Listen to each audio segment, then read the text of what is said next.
Hello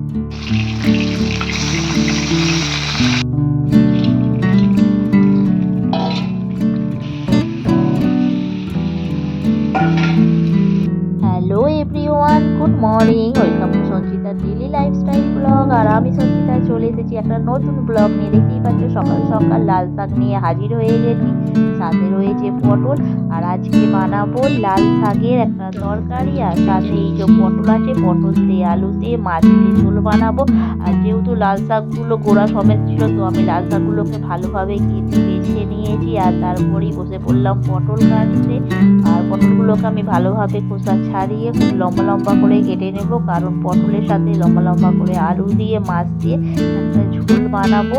আর এদিকে লাল শাকটা তো ভাবছি একটু তরকারি বানাবো, কারণ পটল আলু দিয়ে আর একটু পেঁয়াজ দিয়ে।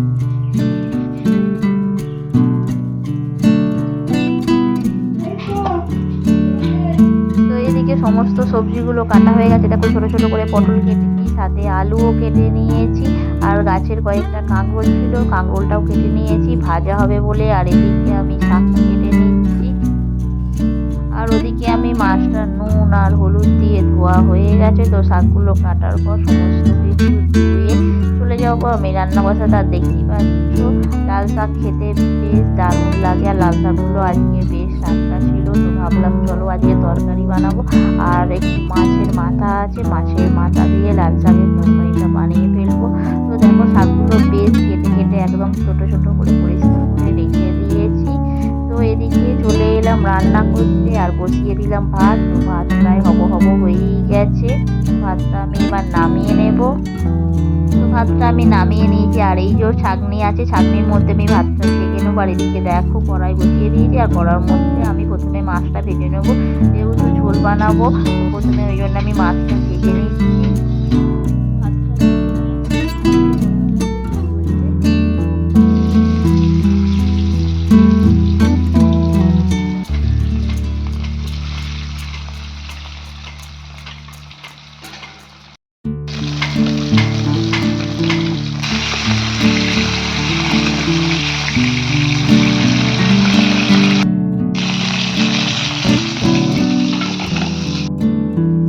মাছটা ভাজা আমার হয়ে গেছে। আর এবার আমি পটলগুলো ভেজে নেব তেলের মধ্যে দিয়ে।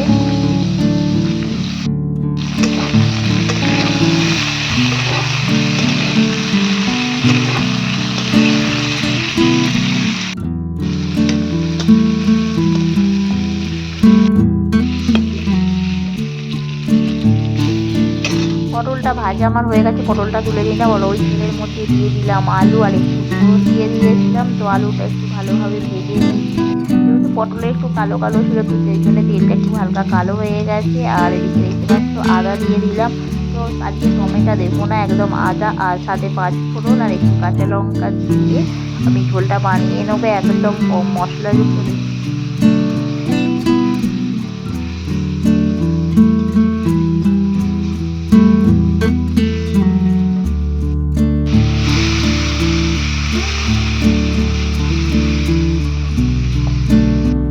আলুটা এদিকে সেদ্ধ হয়ে গেছে। আর এদিকে আধ ভাজা পটলগুলো আমি দিয়ে দিলাম আর ঝোলের মধ্যে।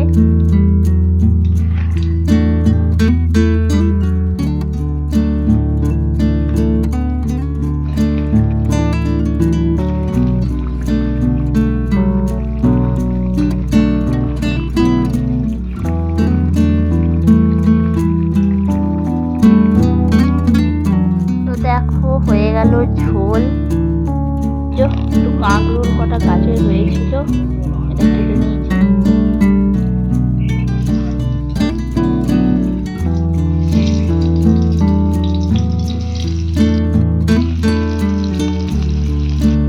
কাঁকরোল ভাজা।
ফোড়ন দিয়ে দিয়েছিলাম আর তারপরেই ছোটো ছোটো করে পটল আলু আর পেঁয়াজটাকে ভেজে নিলাম আর ভেজে নেবার পরে আদা দিয়ে দিয়েছিলাম। তারপর লাল শাকটা দিয়ে একবারে দেখো শুকনো শুকনো লাল শাকের চচ্চড়ি আমি বানিয়ে নিলাম। আর একটু মাছের মাথা ছিল, তো মাছের মাথাটাও আমি লাস্টে এটার মধ্যে দেখো অ্যাড করে দিলাম।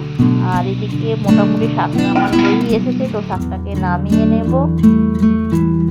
তো আজকে দুপুরে রান্না মোটামুটি হয়ে গেল শেষ। তো কেমন লাগলো ভিডিওটি অবশ্যই কমেন্ট করে জানাবেন, আর যদি ভালো লাগে লাইক করবেন। Tata, bye bye.